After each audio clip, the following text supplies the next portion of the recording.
Siapa yang tidak kenal dengan sosok Hanuman?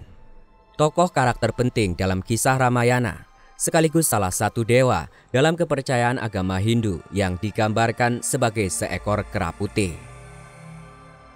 Menurut kitab Serat Pedalangan, tokoh Hanuman sebenarnya memang asli dari Wiracarita Ramayana. Tetapi dalam pengembangannya, tokoh ini juga kadangkala muncul dalam serial Mahabharata, sehingga menjadi tokoh antar zaman. Sebelum lanjut pembahasan mengenai Hanuman, si kera putih ini, silahkan subscribe dulu channel Medsospedia. Aktifkan juga lonceng notifikasinya agar kamu tidak ketinggalan setiap update menarik dari Medsospedia.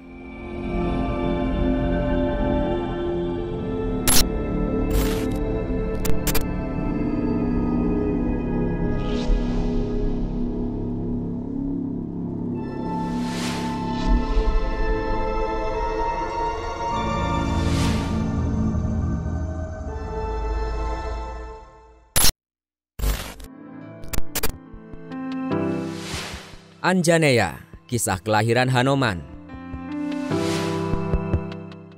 Hanuman merupakan putra yang lahir dari rahim Anjani, sehingga dinamakan Anjaneya. Kelahiran Hanuman sendiri memiliki berbagai versi, mulai dari makanan yang dibuat Raja Dasarata yang salah satunya terbawa oleh Dewa Angin, Bayu, dan jatuh di tempat Anjani sedang bertapa. Setelah Anjani memakan buah itu, lahirlah sosok Hanuman. Sementara versi lain mengatakan bila Dewa Bayu terpesona kecantikan Anjani, kemudian ia memeluknya. Anjani marah karena merasa dilecehkan. Namun Dewa Bayu menjawab bahwa Anjani tidak akan ternoda oleh sentuhan Bayu. Ia memeluk Anjani bukan di badannya, tetapi di dalam hatinya. Bayu juga berkata bahwa kelak Anjani akan melahirkan seorang putra yang kekuatannya setara dengan Bayu dan paling cerdas di antara para wanara.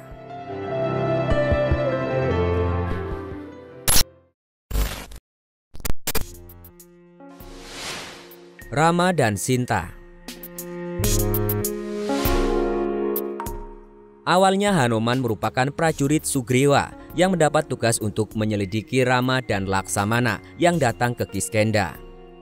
Hanuman menyamar sebagai seorang Brahmana. Dari hasil penyelidikan, Hanuman merasa Rama dan Laksamana memiliki tujuan yang mulia ke Kiskendha, bukan dalam rangka permusuhan.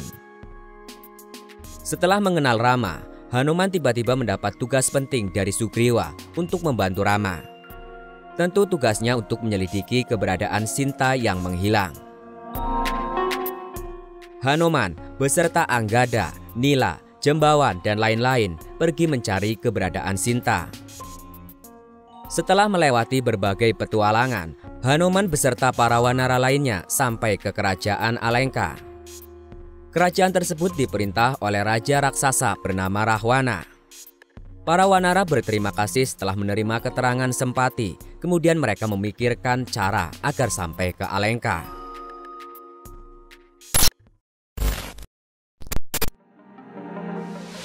Menyusup ke Alengka.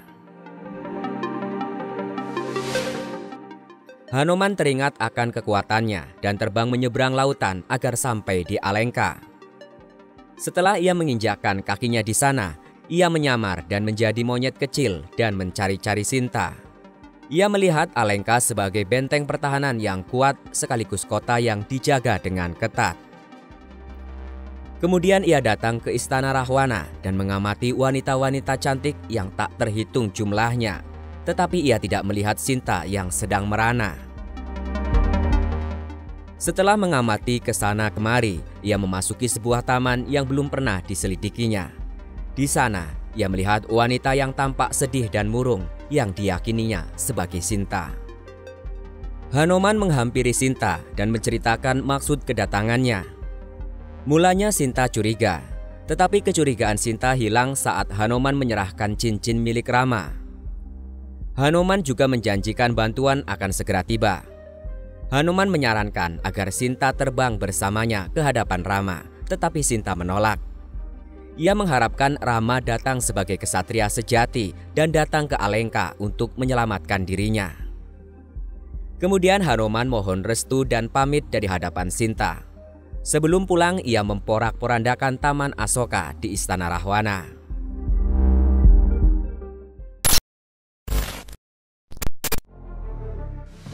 Membunuh putra Rahwana, membakar Alengka.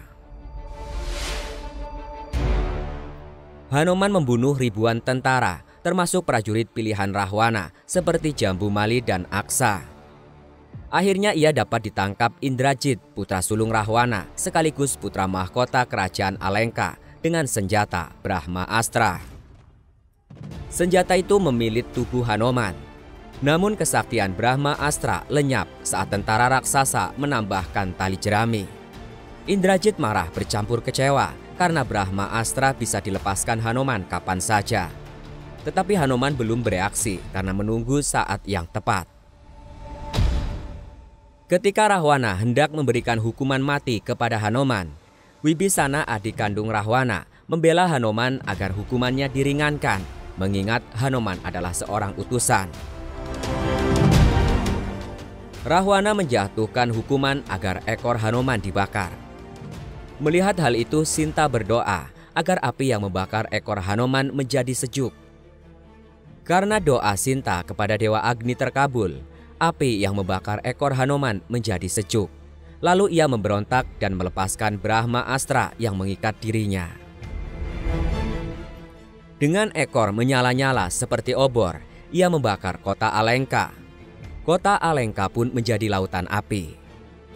Setelah menimbulkan kebakaran besar, ia menceburkan diri ke laut agar api di ekornya padam. Dengan membawa kabar gembira, Hanoman menghadap Rama dan menceritakan keadaan Sinta. Setelah itu Rama menyiapkan pasukan Wanara untuk menggempur Alengka.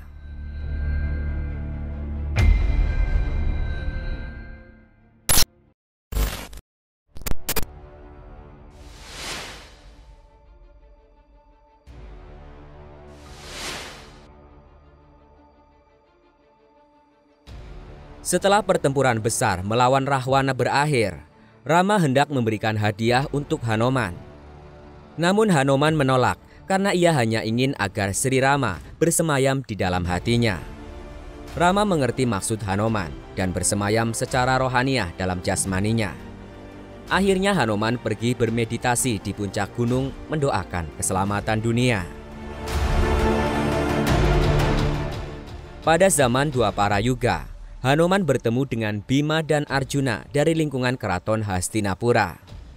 Dari pertemuannya dengan Hanoman, Arjuna menggunakan lambang Hanoman sebagai panji keretanya pada saat Bratayuda.